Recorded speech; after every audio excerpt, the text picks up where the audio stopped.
Did you really see something, Ciaran? What happened?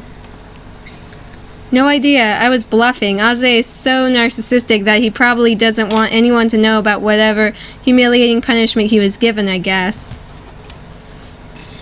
But he's the one who keeps humiliating himself all the time. Fortunately for us, that's something he'll only realize when he grows up. Which is probably never. There's a small issue. I didn't bring enough cash and I don't have my credit card. Oh man.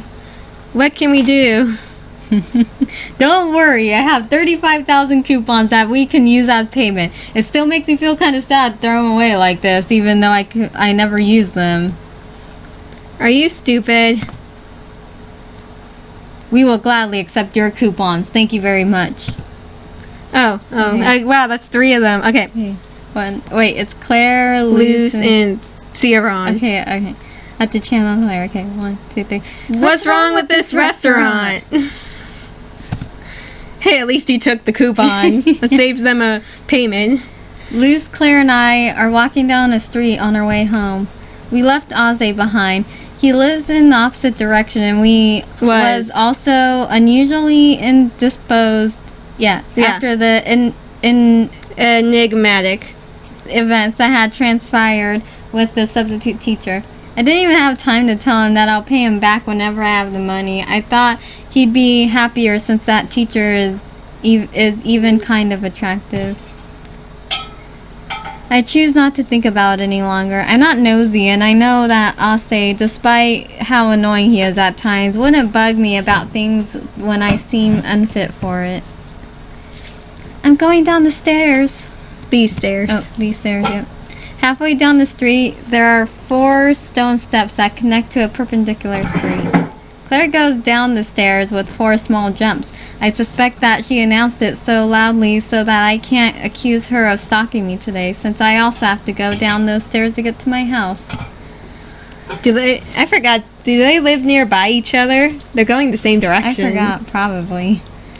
I say goodbye to Luce, but before going down the first step, I stop and turn around, barely noticing that she appears to be tense. Hey, Ciaran, I was wondering. Every morning we both have to pass this crossing to get to our respective schools, don't we? Yeah, we've probably passed each other without noticing it more than once. That's what I was thinking. I pass here every morning, so I must have seen you coming up these stairs in the past. It's a shame that after so much time it had to be right before we graduate school that we met, don't you think? You wouldn't have paid much attention to a stranger greeting you in the middle of the street anyways. That's still a lot better than the way we ended up meeting. I seriously thought you were a robber or something much worse. Touché. Remember he pretended to have like an accent. We both smile a little, probably because we both assume that we won't meet again until the graduation ceremony. We stare at each other for a few seconds in silence, neither of us having anything to say. We're embarrassed or maybe scared, waiting for the other to speak. See you, Ciaran. Until next time, Luce. I bid her farewell with a wave, then walk down the stairs. From below, I look at Luce. She's still waving goodbye to me and walking in that sumptuous and prideful way of hers before disappearing out of sight. When I look forward, I notice that Claire is standing next to me, sticking to me like a shadow and following me with short, quick steps. She's always by my side. I thought she went first. I'm still intoxicated by the events that took place between us earlier in the music room. Time's only managed to make her words even more corrosive. Any conversation right now would sound fake or untrue, especially when all of my thoughts are filled only with memories. It's odd, isn't it? How you're going to revert to how you were before I sent you the emails, at least until we graduate? That's what you think? Nothing can return to how it was, in my opinion. And you're right. That's why heroes who fight to bring peace back to the world are fictional. Do you always have to use the most bizarre analogies you can come up with? It's true, though. Even our memories adapt to our nostalgia when it befits us the most. Benefits. Oh, It's okay, keep going. You, for example, you have to decide if those stairs will still be used for empty meetings or not. Strangers or friends, each will make a different decision, and the consequences... We'll have to see. The brim of her hat cloaks her entirely, but I could see her still huffing motions. How long has it been? How long will it take? The apparent chaos without any order extends to in front of my eyes.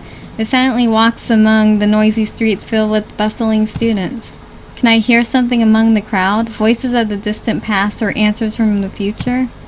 I don't know. I can't know. That's how it's always been since... And how it's been and how it will be this time too.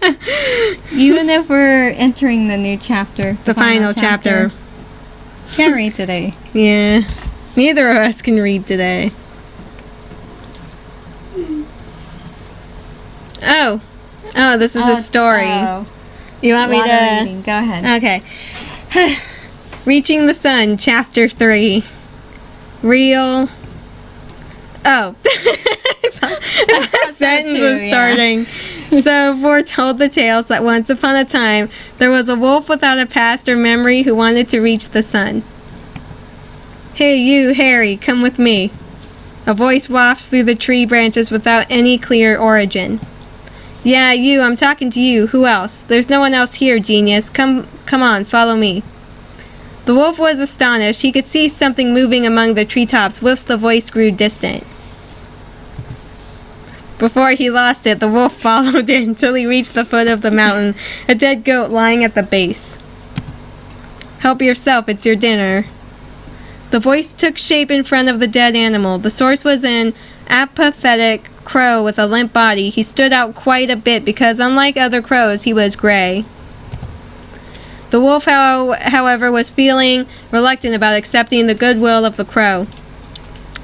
Are you not only clumsy, but also stupid? The crow complained. Eat it so that I can take the leftovers. The wolf wondered why the crow would need him to do something like that. Fangs, teeth, I'm a bird. How in the world do you expect me to eat the meat? With a knife and a fork? You seem to be new to this. The wolves and crows have always helped each other with these things. The wolf couldn't help but bow his head. He barely knew how to live within a wolf pack. Hey, I'm also treated differently because I'm gray, and I'm not complaining. I don't even care what your name is, so long as you open up our buddy here and allow him to rest in my belly. I'm just a wolf, he replied, and that's...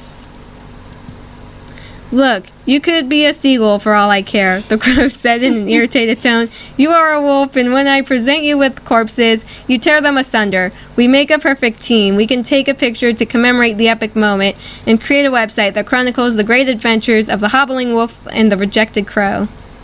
The wolf nodded. He was about to do as was asked of him and encroached upon the goat's corpse. Before he began to rip it apart, he realized something. The crow was a huge bird. He could probably fly quite high above. So out of curiosity, the wolf asked the crow if he happened to know how to reach the sun, or if he had visited the sun before. Yes, and I also have 3 legs. Are you honestly trying to drive me insane? The crow was outraged. No, I haven't been that far, nor have I tried. You must be crazy to actually want to go there, but if you're so willing, then why don't you climb atop the mountain and see what you can find up there?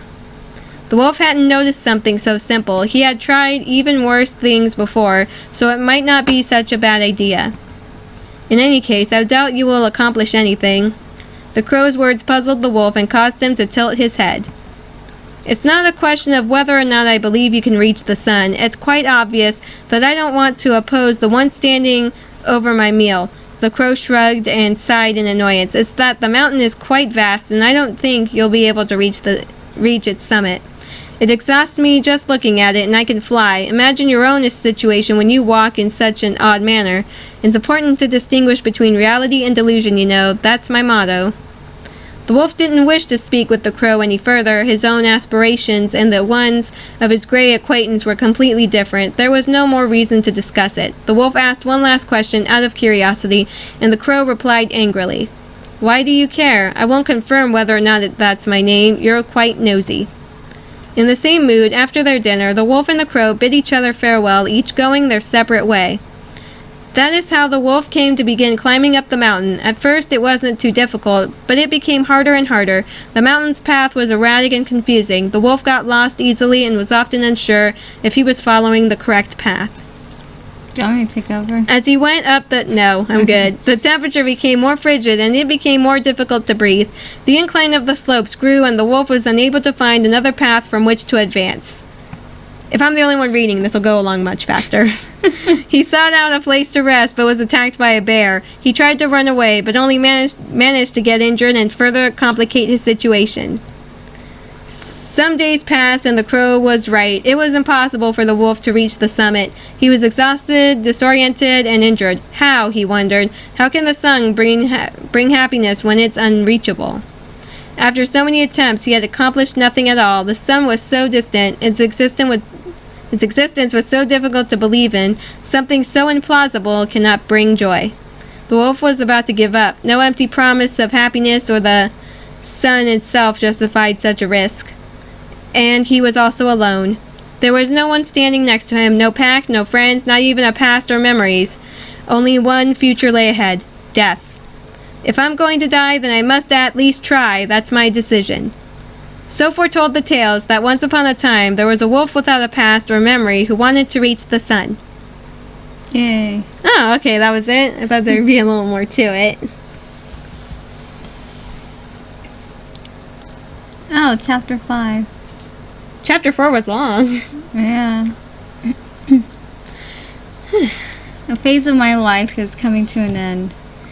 It's a time when adults are at ease with their children as they present us with that one simple sentence intended to open up a fresh conversation. How are your grades doing? But this year, it's different for us. There's a second question they can ask without worrying about the answer to the first questions. What will you study now? It's the most important moment of our lives, the intersection where our destinies will be decided. A time of goodbyes and new beginnings. That's what everyone says anyways. I think they're exaggerating. When you're like me, average grades, average looks, normal prospects and interests that I at least manage to feign being normal as well, then those questions fail to concern me. Heck, he'll. Okay, he'll be perfectly fine, everyone thinks, without any kind of pressure or drama. Life goes by quickly, no twists or turns. You could summarize your life in a few lines and use it as a transition to your next biggest life ever event. Here comes the bad reading. That next event for us is the graduation party that those of us in the committee prepared. It started early this morning at the gates of the Dujain Institute. Oh, thank you. You're welcome. Rather at my old school. Oh, Compañero, you're late. Jeez, he looks angry. I greet Ase just as I begin to yawn. He's carrying two large, conspicuous, sturdy briefcases into the main building of the Dujain. May I ask what you guys are doing with those things? No idea. I'm just following the boss's orders. You already know about how she insists that we didn't know anything about her plans. Go see her. She's been waiting for you for a while now. I'll be there in a minute. Ase leaves, departing with the miraculous maneuver he uses to open the gates of the school with his feet, since his hands are full.